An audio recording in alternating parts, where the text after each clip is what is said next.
Leptons and quarks.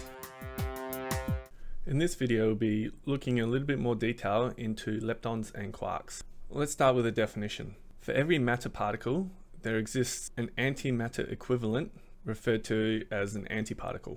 It has the same properties as the particle, except it has the opposite charge, and quantum numbers have the opposite sign. So an example, the electron can be denoted by E with a negative symbol, and the antiparticle of the electron is the positron. So it has the same symbol, yet a positive charge. Now when we have uncharged particles, such as the neutrino, the antiparticle is the antineutrino, and it's drawn with the same symbol, but this time with a bar across the top of the symbol. Leptons are fundamental particles that can be found on their own. They consist of the electron, the muon, and tau, and also antiparticles and neutrinos associated with each. So muons are similar to electrons, but 200 times larger, and tau is similar to the electron, but it's much heavier. The electron, the muon, and the tau all have a charge of -1. So we say -1 E, E being the charge in an electron in Coulomb, but just in terms of comparing the different particles, E will be the base unit that we use.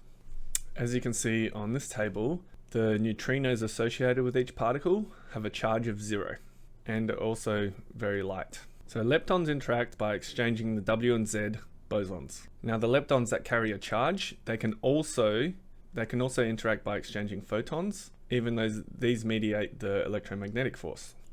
Quarks are fractionally charged particles that are affected by all of the fundamental forces. Quarks are not found in isolation, they're always found in groups of 2 or 3. So they combine together to form composite particles called hadrons. A particle with 3 quarks is called a baryon, and a particle of 1 quark and 1 antiquark is called a meson. Now there are 6 types or flavors of quark, each having a corresponding antiparticle too. So the charges associated with the quarks are shown on this table. So you can see the quarks either have a positive 2/3 charge or a negative 1/3 charge. Check your formula sheet to see if you can find this table on there.